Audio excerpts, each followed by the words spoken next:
जोहार नमस्कार। झारखंड समेत देश दुनिया की तमाम बड़ी खबरों में से कुछ प्रमुख खबरों पर आइए नजर डालते हैं। जोहार दर्शकों, स्वागत है आपका आज के ताज़ा समाचार बुलेटिन में। हम आपके लिए लेकर आए हैं झारखंड और देश दुनिया की 30 बड़ी खबरें। तो चलिए बिना देर किए शुरू करते हैं। सबसे पहले बात झारखंड की। हरितालिका तीज पर देवघर स्थित बाबा बैद्यनाथ मंदिर में सुहागिन महिलाओं की भारी भीड़ उमड़ी, जहां उन्होंने पारंपरिक श्रृंगार कर पूजा अर्चना और व्रत कथा सुनी। ये कठिन व्रत पति की लंबी उम्र और सुखी दाम्पत्य जीवन की कामना के लिए रखा जाता है, जिसकी परंपरा माता पार्वती द्वारा भगवान शिव को पति रूप में पाने के संकल्प से जुड़ी है। झारखंड विधानसभा के मानसून सत्र के तीसरे दिन भी विपक्ष ने सरकार के खिलाफ नारेबाजी और वेल में हंगामा करते हुए कार्यवाही बाधित कर दी। लगातार शोरगुल और पोस्टर फाड़ने की घटनाओं के बीच स्पीकर ने सदन की बैठक दोपहर 12 बजे तक स्थगित कर दी। सेवायत भूमि घोटाले में आरोपित और न्यायिक हिरासत में चल रहे निलंबित IAS अधिकारी विनय चौबे ने हजारीबाग ACB कोर्ट में जमानत याचिका दायर की है। अब अदालत में होने वाली सुनवाई से तय होगा कि उन्हें इस नए मामले में राहत मिलती है या नहीं। झारखंड विधानसभा ने भाजपा विधायकों के बहिष्कार के बीच 2025 से 26 के लिए 4,296 करोड़ 62 लाख रुपये का प्रथम अनुपूरक बजट ध्वनिमत से पारित किया, जिसमें शिक्षा, स्वास्थ्य, ग्रामीण विकास और सामाजिक सुरक्षा के लिए प्रावधान किए गए हैं। बजट पारित होने के बाद भाजपा विधायकों ने असंतोष जताते हुए बहिर्गमन किया और विधानसभा की कार्यवाही अगले दिन सुबह 11 बजे तक स्थगित कर दी गई। CCL कर्मियों की मनमानी की देखिए एक बानगी। CCL कॉलोनी अरगड्डा के निवासी दीपेंद्र कुमार चौधरी ने अपने क्वार्टर में पिछले 3 हफ्तों से ज्यादा दिनों से जलापूर्ति न होने की समस्या के समाधान हेतु पानी की व्यवस्था की मांग की है। उन्होंने रामगढ़ उपायुक्त से जल्द आवश्यक कार्रवाई करने की विनती की है। दीपेंद्र चौधरी ने बताया कि पूरे कॉलोनी में सभी को निर्बाध आपूर्ति की जा रही, मगर पंप ऑपरेटर सिर्फ अपनी दबंगई दिखाने के लिए सिर्फ उनका कनेक्शन बंद कर दिया। उन्होंने अनुरोध किया है कि उनके परिवार के साथ सम्मानपूर्वक जीवन बिताने के लिए जलापूर्ति की सुविधा जल्द बहाल करवाई जाए। झारखंड के शिक्षा मंत्री एवं घाटशिला विधायक रामदास सोरेन के निधन के बाद घाटशिला विधानसभा सीट खाली हो गई है, जिस पर निर्वाचन आयोग ने 6 महीने के भीतर उपचुनाव कराए जाने की तैयारी शुरू कर दी है। मतदाता सूची पुनरीक्षण, मतदान केंद्रों के पुनर्गठन और अंतिम सूची के प्रकाशन की प्रक्रिया सितंबर 2025 तक पूरी की जाएगी। बोकारो में रैयती अधिकार प्रदर्शन के तहत सैकड़ों विस्थापितों ने DC कार्यालय के सामने पंचायत का दर्जा और अपने अधिकारों की मांग को लेकर जोरदार प्रदर्शन किया, जिसमें विधायक श्वेता सिंह एवं झामुमो नेताओं ने भाग लिया। नेताओं ने चेतावनी दी कि यदि विस्थापितों की मांगें पूरी नहीं हुई तो आंदोलन और तेज किया जाएगा और उन्हें न्याय दिलाने का पूरा प्रयास किया जाएगा। झारखंड के राज्यपाल श्री संतोष कुमार गंगवार ने आज राजभवन, रांची में आयोजित समारोह में उच्च न्यायालय के सेवानिवृत्त न्यायाधीश श्री नवनीत कुमार को झारखंड विद्युत नियामक आयोग के अध्यक्ष पद की शपथ दिलाई। शपथ ग्रहण उपरांत मुख्यमंत्री श्री हेमंत सोरेन और राज्यपाल ने उन्हें शुभकामनाएं दी। वहीं कई वरीय अधिकारी भी उपस्थित रहे। जमशेदपुर के सिद्धगोड़ा थाना क्षेत्र में एक सिक्योरिटी एजेंसी ने नौकरी के नाम पर युवाओं से वसूली कर ठगी की, जिसमें 3 आरोपियों को पुलिस ने हिरासत में लिया है। पुलिस जांच कर रही है कि एजेंसी का असली संबंध G4S कंपनी से है या नहीं, और दोषी पाए जाने पर उन्हें जेल भेजा जाएगा। झारखंड के उद्योगपति डॉक्टर गुणवंत सिंह मुंगिया पर गिरिडीह में रंगदारी और जान से मारने की धमकी देने के आरोप में पुलिस ने मुकदमा दर्ज कर आरोपी मुमताज आलम और उसके सहयोगियों की तलाश शुरू कर दी है।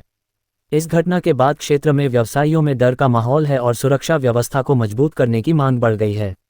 रांची नगर निगम के कर संग्रहकर्ता नकुल तिर्की की पत्नी सरिता तिर्की ने आरोप लगाया है कि अधिकारियों की लापरवाही और अर्जित अवकाश की फाइल दबाए रखने के कारण इलाज के लिए आवश्यक राशि समय पर न मिलने से उनके पति की मौत हो गई। न्याय की मांग को लेकर वे निगम कार्यालय के सामने धरने पर बैठ गई हैं और दोषी अधिकारियों पर कार्रवाई, 50 लाख मुआवजा, पेंशन तथा अनुकंपा पर नियुक्ति की मांग कर रही हैं। मुख्यमंत्री हेमंत सोरेन और विधायक कल्पना सोरेन ने झारखंड विधानसभा में महाधिवक्ता राजीव रंजन द्वारा लिखित पुस्तक बाबा बैद्यनाथ ज्योतिर्लिंग देवघर का विधिवत लोकार्पण किया, जिसमें बाबा बैद्यनाथ ज्योतिर्लिंग की ऐतिहासिकता, पौराणिकता और धार्मिक महत्व का विस्तृत वर्णन किया गया है। इस दौरान मुख्यमंत्री ने लेखक को हार्दिक बधाई एवं शुभकामनाएं दी और कई वरिष्ठ अधिकारी भी इस समारोह में उपस्थित थे। राष्ट्रीय अनुसूचित जनजाति आयोग की सदस्य आशा लकड़ा समेत 7 सदस्यीय टीम ने गोड्डा जिले के बोआरीजोर में सूर्या हांसदा एनकाउंटर मामले की जांच हेतु स्थल का निरीक्षण किया और मृतक के परिवार से मुलाकात कर जानकारी जुटाई।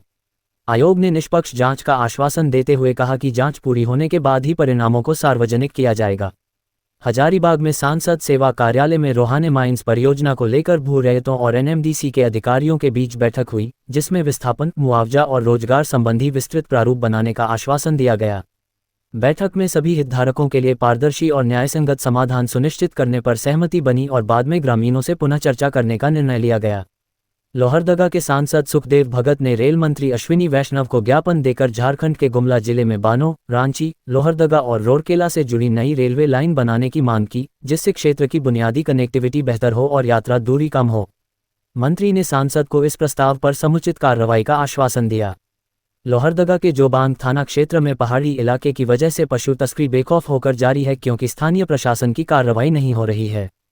इससे तस्करों का मनोबल बढ़ गया है और वे खुलेआम पशुओं की तस्करी कर रहे हैं, जबकि पुलिस कार्रवाई की प्रभावशीलता पर सवाल उठ रहे हैं।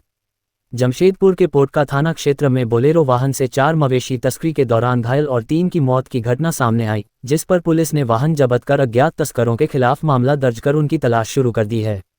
घायल बैल का इलाज किया जा रहा है और पुलिस आरोपितों को जल्द गिरफ्तार करने का आश्वासन दे रही है। बात सिर्फ जमशेदपुर की नहीं, राजधानी रांची के भी खलाड़ी, बोंडू जैसे थाना क्षेत्र में भी पशु तस्करी की फोटो वीडियो वायरल हुई, मगर पुलिस की कोई कार्रवाई नजर नहीं आ रही। झारखंड में All India Forum of Civil Pensioners Association के राष्ट्रीय आह्वान पर राज्य स्तरीय कन्वेंशन आयोजित किया गया, जिसमें पेंशन अधिनियम में ड्राकोनियन संशोधन और 8वें केंद्रीय वेतन आयोग के गठन में विलंब पर विरोध जताते हुए इस संशोधन की वापसी और 8वें केंद्रीय वेतन आयोग के लाभ समान रूप से सभी पेंशनर्स को दिलाने की मांग की गई। इस दौरान national coordination committee of pensioners association Jharkhand का गठन किया गया और 10 अक्टूबर को दिल्ली में धरना आयोजित कर प्रधानमंत्री, राष्ट्रपति और मुख्य न्यायाधीश को ज्ञापन सौंपे जाने का निर्णय लिया गया। धनबाद के ईस्ट बसूरिया स्थित लिब्रा आउटसोर्सिंग कोलियरी क्षेत्र में कोयला निकालते समय चाल धंसने से छोटू भूइया की मौत हो गई और सुहाना कुमारी गंभीर रूप से घायल हो गई, जिसका इलाज शहीद निर्मल महतो मेडिकल कॉलेज में चल रहा है। स्थानीय लोग कोयला निकालने में लगे थे और इस घटना से क्षेत्र में डर का माहौल बन गया, जबकि अधिकारियों ने अभी तक आधिकारिक पुष्टि नहीं की है। रांची के खलारी प्रखंड के जहलतान में भी भूधसान में एक घर जमीन डोज हुआ, रैयतों की इस मुद्दे पर हुई आपात बैठक। गिरिडीह के जोगीटांड में घरेलू विवाद के बाद गोपी दास ने अपनी पत्नी कंचन देवी का गला रेतकर हत्या कर दी, जबकि दोनों का 4 साल पहले प्रेम विवाह हुआ था। थाने में समझौते के बाद घर लौटते समय हुई इस वारदात के बाद आरोपी को पुलिस ने गिरफ्तार कर लिया और उसने अपना अपराध स्वीकार कर लिया है। इसी गिरिडीह जिले में है सरिया थाना, जहां एक मां 1.5 महीने संघर्ष करती है, तब उसके पुत्र का अपहरण का शिकायत दर्ज हो पाता है और उसके बाद थाना में उसे जबरदस्ती दबाव डालकर समझौता करने और उसके बेवफा पति की हर शर्त मान लेने के कागज पर साइन करने को कहा जाता है। विचित्र है पुलिसों की ऐसी बेशर्मी। पलामू पुलिस के जवान अजय कुमार पांडेय सड़क हादसे में घायल होने के बाद रिम्स में इलाज के दौरान निधन हो गए। उनका अंतिम संस्कार तलेया गांव में किया गया और पुलिस अधिकारी और साथी जवानों ने श्रद्धांजलि दी। रांची नगर निगम ने पुरुलिया रोड क्षेत्र में अवैध होर्डिंग्स के खिलाफ अभियान चलाते हुए सदर अस्पताल के पास लगे 5 बड़े होर्डिंग्स हटाए। निगम अधिकारियों ने स्पष्ट किया कि बिना अनुमति लगाए गए ऐसे होर्डिंग्स शहर की सुंदरता व ट्रैफिक व्यवस्था को प्रभावित करते हैं और आगे भी इस तरह की कार्रवाई सख्ती से जारी रहेगी। झारखंड प्रदेश जनता दल यूनाइटेड के वरिष्ठ नेता धर्मेंद्र तिवारी ने संविधान के 130वें संशोधन का समर्थन करते हुए कहा कि यह भ्रष्टाचार मुक्त भारत की दिशा में आवश्यक कदम है, जबकि विपक्ष से विरोध कर जनता को गुमराह कर रहा है। उन्होंने आरोप लगाया कि अधिकांश नेता भ्रष्टाचार में लिप्त हैं और संशोधन का विरोध इसीलिए कर रहे हैं ताकि वे जांच से बच सकें, इसलिए पारदर्शिता और जवाबदेही के लिए इस संशोधन का पारित होना जरूरी है। झारखंड में मानसून फिर सक्रिय हो गया है और मौसम विभाग ने 26 अगस्त को रांची समेत कई जिलों में भारी बारिश का येलो अलर्ट जारी किया है, जिससे जलजमाव और यातायात बाधित होने की संभावना है। राज्य के 7 जिलों में इस साल अब तक 1000 मिलीमीटर से अधिक बारिश हो चुकी है, जो सामान्य से 32% अधिक है।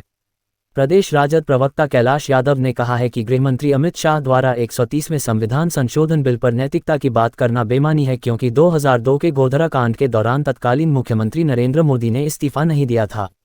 यादव ने आरोप लगाया कि यह बिल सत्ता में बैठे नेताओं के लिए तुगलकी फरमान साबित होगा, क्योंकि जांच एजेंसियां सत्तारूढ़ सरकार के अधीन हैं, इसलिए यह विधेयक जांच के दुरुपयोग और राजनीतिक द्वेष के लिए इस्तेमाल किया जाएगा। आदिवासी अधिकार मंच झारखंड का राज्य स्तरीय कन्वेंशन नामकुम में संपन्न हुआ, जिसमें जबरन भूमि अधिग्रहण की निंदा करते हुए रैयतों को जमीन वापस करने और आदिवासियों के परंपरागत धर्म के लिए जनगणना प्रपत्र में कॉलम देने की मांग की गई। कन्वेंशन में राज्य कमेटी का पुनर्गठन कर सुखनाथ लोहरा को राज्य संयोजक चुना गया और सभी विस्थापितों के लिए राज्य विस्थापन आयोग के गठन तथा मोदी सरकार के 3 लोकतंत्र विरोधी विधेयकों के दहन का निर्णय लिया गया। अब देखिए राष्ट्रीय सुर्खियां। अमेरिका ने 27 अगस्त 2025 से भारत से आयातित सामानों पर कुल 50% टैरिफ लगाने का नोटिफिकेशन जारी किया है, जिसमें पहले से लागू 25% टैरिफ के अलावा अतिरिक्त 25% टैरिफ जोड़ा गया है। ये बढ़ा हुआ टैरिफ भारत द्वारा रूसी तेल की खरीद के कारण लगाया गया है और इससे वस्त्र, रत्न, आभूषण, चमड़ा, मरीन प्रोडक्ट्स और ऑटो पार्ट्स जैसे क्षेत्र प्रभावित होंगे, जबकि फार्मास्यूटिकल्स, सेमीकंडक्टर्स और ऊर्जा संसाधनों को छूट मिली है। आम आदमी पार्टी के नेता और दिल्ली के पूर्व स्वास्थ्य मंत्री सौरभ भारद्वाज के 13 ठिकानों पर ईडी ने छापेमारी की है। ये कार्रवाई दिल्ली सरकार के कार्यकाल में स्वास्थ्य परियोजनाओं से जुड़े कथित 5,590 करोड़ रुपए के घोटाले के मामले में की जा रही है, जिसमें निर्माण में देरी और बिना मंजूरी के कार्य करने जैसे आरोप शामिल हैं। इस पर पूर्व सीएम अरविंद केजरीवाल ने इसे मोदी सरकार द्वारा एजेंसियों के दुरुपयोग व आप पार्टी को टारगेट करने का प्रयास बताया है। पश्चिम बंगाल के मुर्शिदाबाद जिले में शिक्षक भर्ती घोटाले की जांच में तृणमूल कांग्रेस के विधायक जीवन कृष्ण साहा को ईडी ने गिरफ्तार कर लिया। जब ईडी की टीम उनके घर पर रेड के लिए पहुंची तो साहा ने दीवार फांदकर भागने की कोशिश की, लेकिन उन्हें पास के खेत से पकड़ लिया गया। साथ ही उन्होंने सबूत नष्ट करने के लिए मोबाइल फोन एक तालाब में फेंक दिए, जिन्हें बाद में बरामद कर फॉरेंसिक जांच के लिए भेजा गया।